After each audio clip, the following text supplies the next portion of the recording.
Hey guys, it's Dave, and welcome to the plant porch, to a beautiful Iowa City day. It's warm, it's sunny, it's time to do some repotting, it's time for a fun shirt. It's brand new, let me know what you think. And it's time to revisit a plant that used to be incredibly popular during lockdown. Maybe all plants were really popular during lockdown. This one seems to have had a special place in a lot of YouTubers' hearts. This series, whenever I bring out a plant that used to be popular, I just kind of call, does anybody still care? And I've done a bunch of them and they get a lot of views, usually. So I think people may still care. This used to be Calathea lancifolia. Now it is, what is it? Jeopardia insignia, but I think most of us know it as rattlesnake plant, and you know, why not? This beautiful, stable variegation. You know, at one time when I saw this, I thought it might strike me as a novelty if I got it and wear off. It's been one of my favorite plants since the day I got it 3 years ago. And it's been in this 8-inch basalt pot for about 2 of those years. No, 2.5 of those years. So it was a relatively small plant to go in an 8-inch pot. Now, you know me, I'm always thinking down the line, and I don't want to repot plants every year. One, some don't want the disruption. Two, that would get overwhelming to do that. So this is a rhizomus plant. I knew it would fill the pot. I had no doubt that it was going to be fine, and it has been. It needed to be repotted last year. It needs maintenance, kind of, not desperately, but it's definitely time. There are some janky looking leaves on here. We've got a bunch of this stuff here that needs to be cleaned up. So we're gonna get this repotted. I wouldn't call this a tips and tricks video because how I grow this may not be good general advice. You know, basalt pot, really pretty chunky, airy, aeroid type mix. I just mixed up a new batch of substrate. I went a little bit more moisture rich. I put a little bit of spag in it, but it's not too terribly different. This might not work well for you. This also has been growing in winters pretty close to being underneath an air vent in a room with a fireplace that goes daily, where the humidity drops down to in the mid-teens if I don't have the humidifiers on. So it has everything going against it, and yet it still looks pretty good. Now this is a plant that, you know, Amanda from Plant Arena, she used to have plants that she would say, looks really good from a distance, you know, kind of deal. I'm often very close to this because it lives right here in a northeast corner much of the year. So it does look great from a distance in the living room from where I sit, but we'll get this cleaned up and repotted, and I'll tell you a little bit about how I've been growing this incredible plant. All right, I'm hardly expert at filming while I'm on the ground, so this will be my maiden voyage on this. And I'm just going to see if I can gently get this out. I'm poking a little bit at the bottom of it. It feels like I might have put a screen in there. I did. All right. I have not seen these roots in 2.5 years. So we'll take a look. And it looks really good. They're not quite white roots. That is what they are supposed to look like. They're not as orange as a snake plant, but they're not bright white either. And I am just going to remove, yeah, there is a big old piece of screen in there. That, like I said, there weren't exactly a lot of roots when I potted this up, so I must have been, I would imagine I was concerned about washing out the cocoa coir. And if you are not, this root is really grown into the screen, familiar with the little potatoes, it's not unlike a ZZ plant. So you get that little round rhizome and I see some new growth coming, which is really good.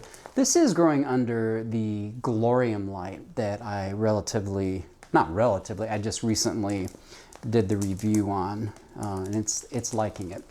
So that's the first thing to note about this plant, is that it would probably enjoy more light than you may think, or that we were at one time led to believe, that these are, you know, kind of strictly low light plants. And I think that's fairly accurate, and they'll do okay for sure. But, and I think everyone knows this by now, the growth will not be fantastic if you keep this in really low light. It does much better with closer to this term that is hard to define, that brighter indirect. So this gets morning sunlight in this kind of northeastern, in this northeastern window that I have behind me. While I quickly just remove these old papery sheaths here, kind of be careful when you're doing this on any plant that you're not peeling off the sheath off of really fresh growth like I just did a moment ago. This plant is, a couple things to note. Typically people say prone to spider mites. Not been a problem for me. Now, I am pretty good about using the do-it-yourself spray that I have made a video about, you know, just stolen from Liquid Dirt. I'm gonna have more to say about that in the vlog video that I'm doing right now on plant chores. This is one of the chores I wanted to do, but I didn't want this to get lost in the mix in case other people are interested in this plant, and I think it is an absolutely wonderful plant. All right, I've got that pretty cleaned up. I got a bunch of the old stems out of there. And what I was about to say about pests is, if you deal with spider mites at your house, one, you should probably stay on top of it with some sort of preventative, like that do-it-yourself spray is really all I use for preventative. And I do that about, I don't know, probably once a month or so. I'll take it outside.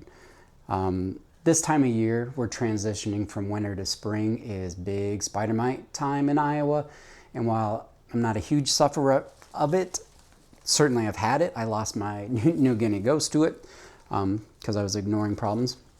That's about all I do. And this plant is filthy, so it does need that treatment, but all the plants are going to get sprayed down because this really is the danger zone for spider mites or any pests. They'll want to come in and they will want to feed. This is prime time for them, and then again in the fall.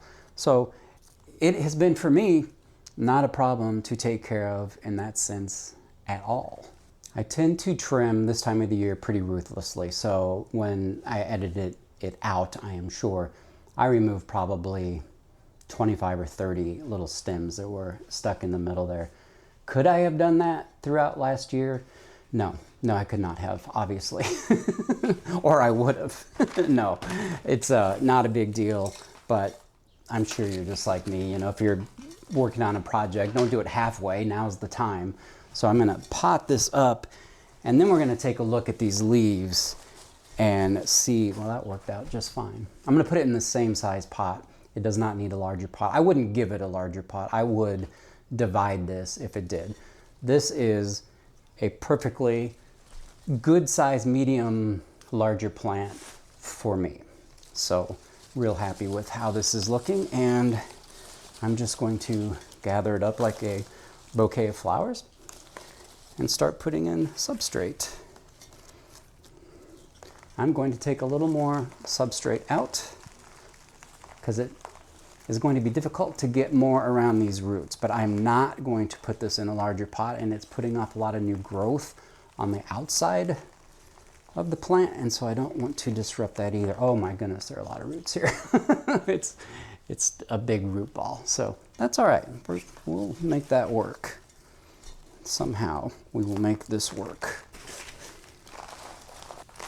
You know, I watch Miss Orchid Girl. When she drops a single piece of bark on her table, she talks about what a mess she's making. Oh, please. She doesn't even know. To each our own, right?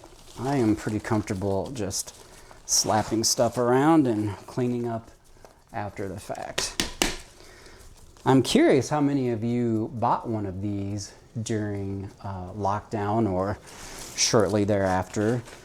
When I got this, it was a decently sized plant. I think it was in I want to say it was in a 6-inch container, but not like a 6-inch flower pot. You know, the short ones. What do they call those? Are those azalea?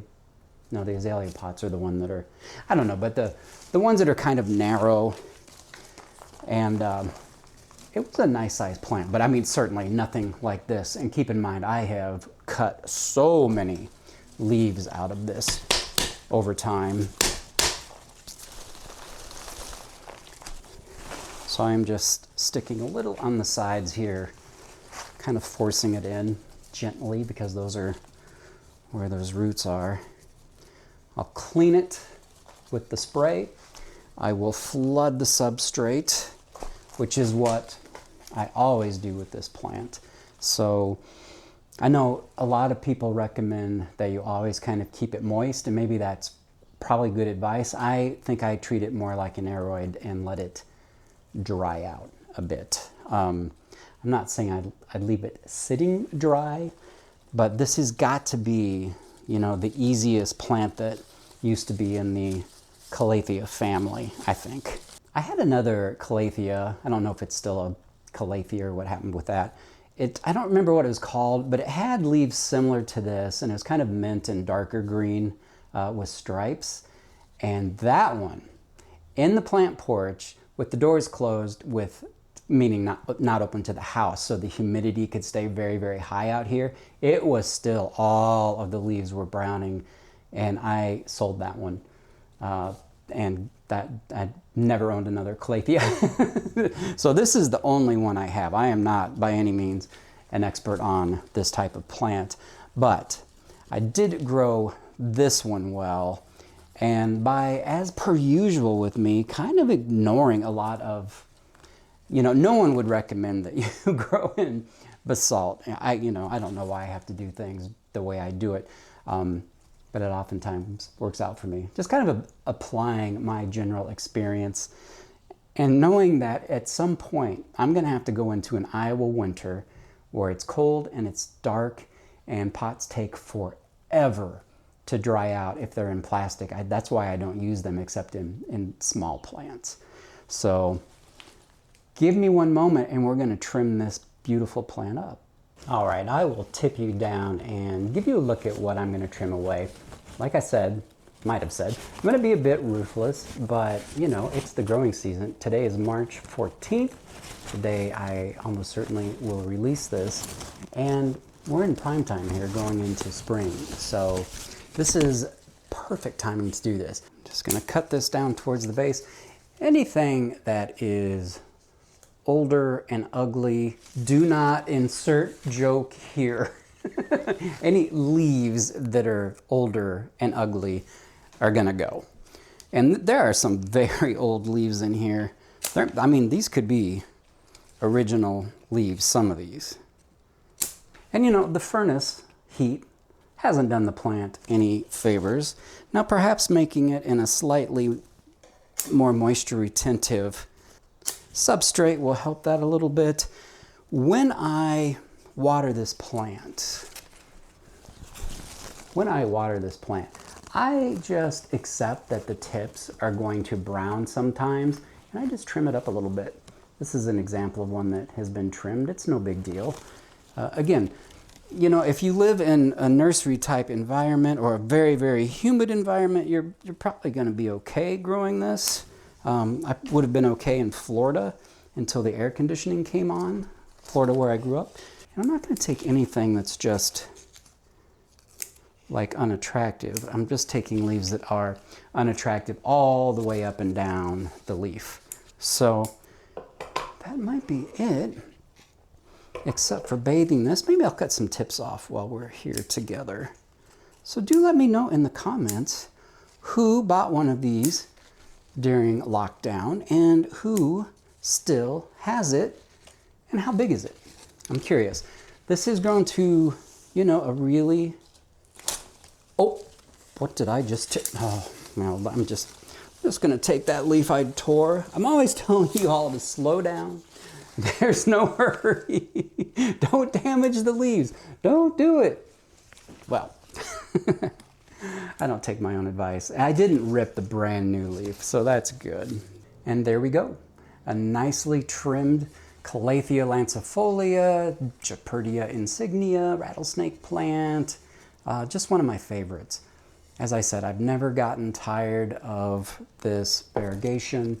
I don't get tired of form and function. It has not been a difficult plant for me to take care of. I only know other Calathea by reputation, and this has got to be like a 9 out of 10, just compared to those, because it requires very, very little. Water it, clean it, trim it. That's about it. You know, can you tolerate a little browning? You'll know if you can or not. Perfect time to buy one. If I lost this plant for some reason, 100%, I would re-buy this in a minute. I just love it. One of my very favorite plants. That's all there is to that. So this wasn't so much a care tip video as I just want to remind people that this great plant still exists. It's available everywhere. They're really cheap and they aren't difficult to grow. Give it a shot if you've been thinking about it, and then come join me in the next one real soon, okay? Bye-bye.